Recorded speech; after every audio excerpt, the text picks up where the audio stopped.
I remember the first time I saw Lauren.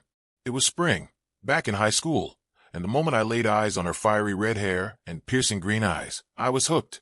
Back then, I had no idea that this girl would be the one I'd build my life with, the one I'd trust more than anyone else, and the one who would eventually betray me in the worst possible way. We were inseparable from the start.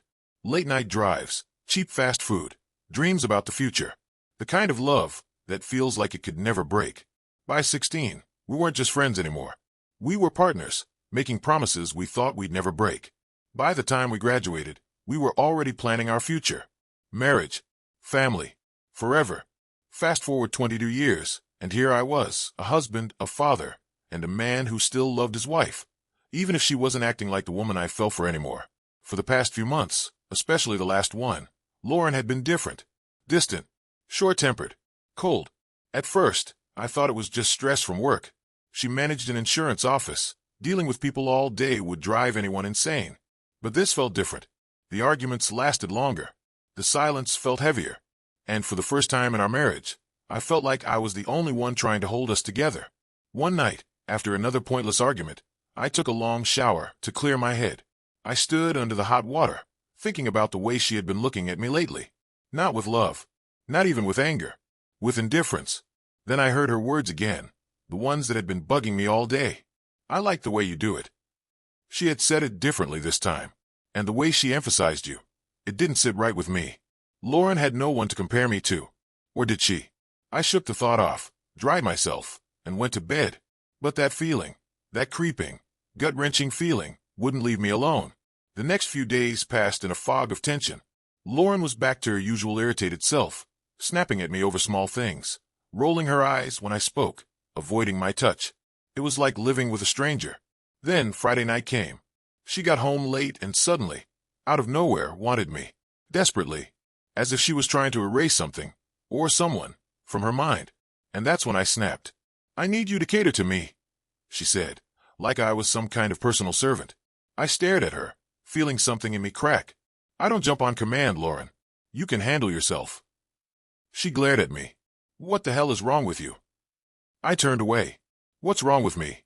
Maybe I should be asking you that." I went to sleep in my son's room that night, and that's when I saw it. Lauren's phone was on the dresser. The screen lit up. A text from CB. "So, did he do it?"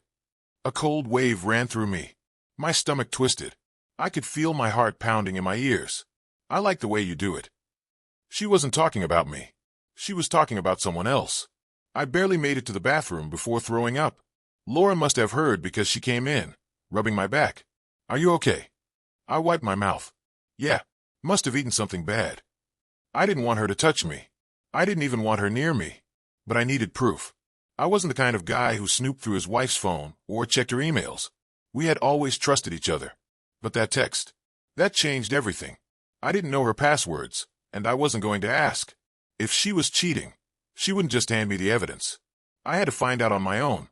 For the next few days, I played it cool. I pretended nothing had changed. If she noticed I was distant, she didn't say anything. Then, on Wednesday afternoon, I caught my first real break. She got a text while she was in the shower. Her phone was unlocked. I made a reservation for Wednesday afternoon. A hotel reservation. My blood turned to ice. It wasn't just in my head. She was cheating on me. I had the proof. But now I needed to catch her in the act. That Wednesday, I left work early, telling my boss I wasn't feeling well. It wasn't a lie. My stomach was twisted in knots. My hands were clammy. I wasn't sure if I was going to explode in rage or collapse under the weight of it all. I drove to her office, parking where I could see without being seen. She left at 2:45 p.m. sharp. Not a minute late. Not a minute early. Like she was on a schedule. She got into her car. I followed. My heart pounded as we weaved through traffic. Every stoplight felt like an eternity. Then, finally, she pulled into a motel parking lot. And right next to her, her boss's car. I parked down the street, out of sight. I watched as she got out. Her pace quick, almost eager. He was waiting for her at the door. They kissed, then disappeared inside. I felt something inside me shatter. A part of me that would never come back. But I wasn't going to let her get away with this. She thought she was playing a game. She had no idea what was coming. I sat in my car, gripping the steering wheel so hard my knuckles turned white. I had just watched my wife walk into a motel room with another man. Rage and nausea churned in my gut. I wanted to storm inside, kick down the door, and end this right now. But I knew better. That's what she'd expect. If I confronted her like some furious idiot, she'd lie, gaslight me, twist the story until I was the bad guy. No, I needed undeniable proof. Proof that couldn't be explained away. Proof that would make her world crumble, just like she had shattered mine. I pulled out my phone and snapped a picture of them entering the room together. My hands were shaking so badly that I had to take a second shot to make sure it was clear. There it was. Proof. But I wasn't done yet. I took a deep breath, my heart pounding so hard it felt like it might burst.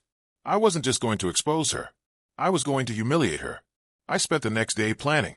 I wasn't just going to tell her I knew. That would be too easy. No, I was going to let her dig her own grave. First, I called an old friend, Mason, a private investigator I knew from working at the auto shop. He owed me a favor. Mason, I need you to follow my wife. I need every detail, every meeting, every text if possible. He whistled. Damn, man. That bad? Worse. Consider it done. I'll get you what you need. Next, I started preparing my house. My sanctuary. My fortress. Because once this was over, Lauren wasn't going to step foot in it again. For the next 2 days, I acted normal. Calm. Collected. The perfect husband. Lauren, of course, played along. She kissed me goodbye in the mornings, sent me half-hearted texts, even cooked dinner like nothing was wrong. Like she wasn't sneaking off to screw her boss at a cheap motel. By Friday, Mason sent me everything I needed. Photos, timestamped messages, a full, detailed report of her affair with Caleb, her boss. That night, I set the final part of my plan in motion. Lauren had plans to work late. Perfect. I waited until she left, then drove straight to the motel. Mason had already set up a hidden camera outside the room. I parked out of sight and watched the live feed on my phone. There they were, together, laughing, kissing, like they weren't ruining my life. I clenched my fists. Not yet. I had to wait. I watched as they undressed each other, oblivious to the fact that every movement was being recorded. Then, when they were deep in their betrayal, I sent Lauren a text. One single message. Smile for the camera. Her phone buzzed on the nightstand. She reached for it lazily, until she saw my name. And then, panic. I saw it happen in real time. She bolted upright, her face draining of color. Caleb asked her what was wrong, and she scrambled to cover herself, shaking her head frantically. It was the look of pure, unfiltered terror. My phone rang instantly. I didn't answer. Instead, I sent another text. Hope he was worth it. You'll be out of my house by morning. The camera caught it all. Her wild panic, her desperate attempts to explain to Caleb, the way she started crying, clutching her phone like it could somehow save her.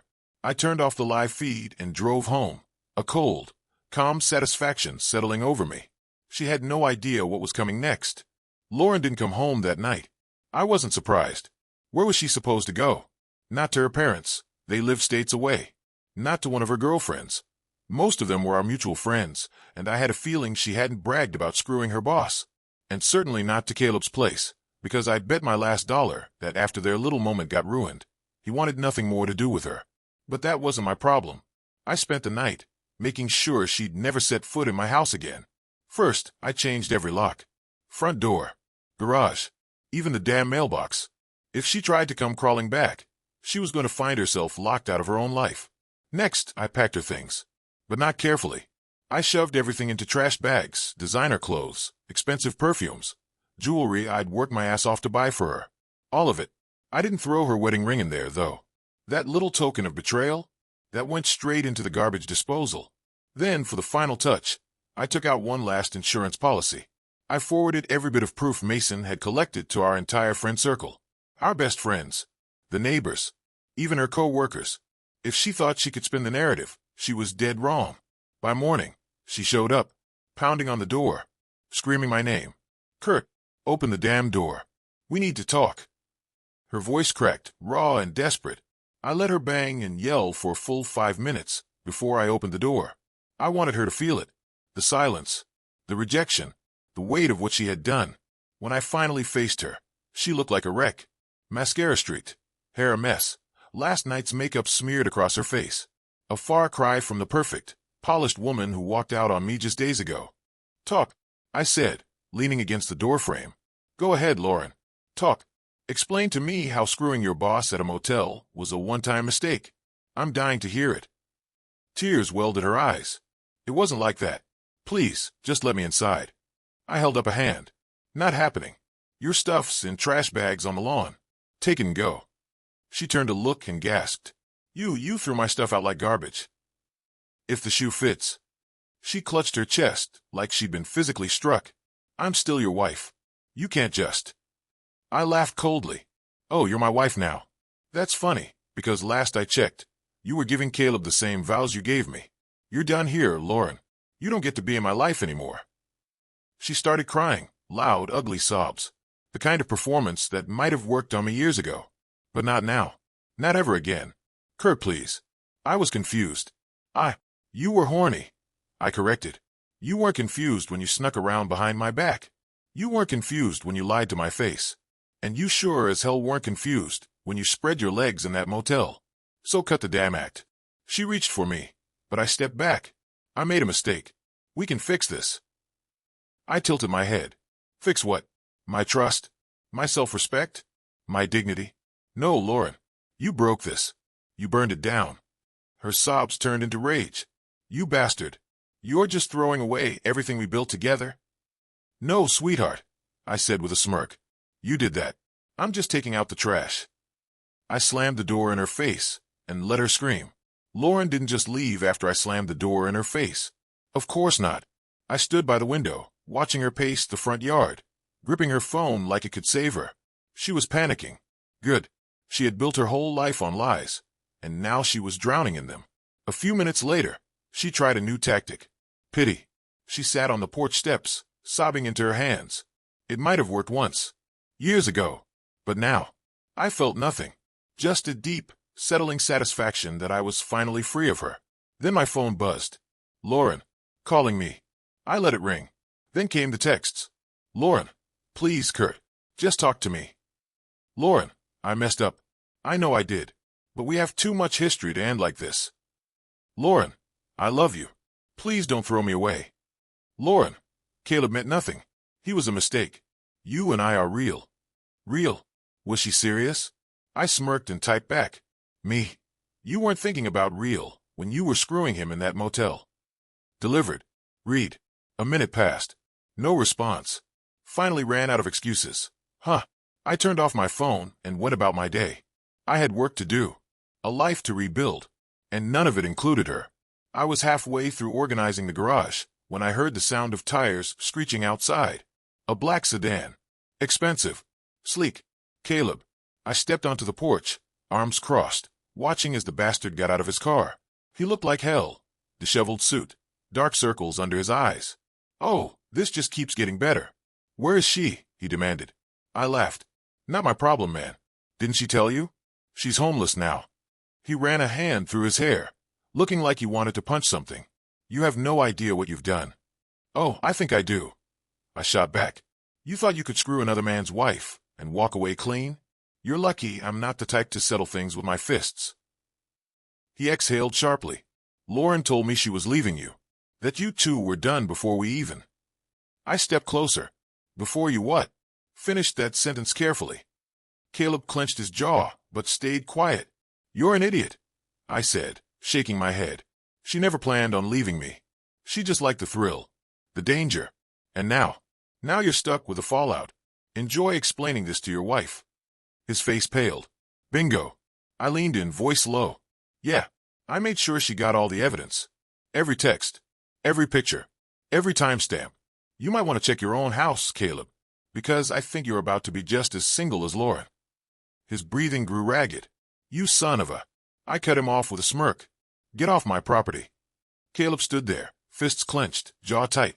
Then, with a muttered curse, he turned and stormed back to his car, slamming the door shut before peeling off down the street. I watched him go, feeling nothing but satisfaction.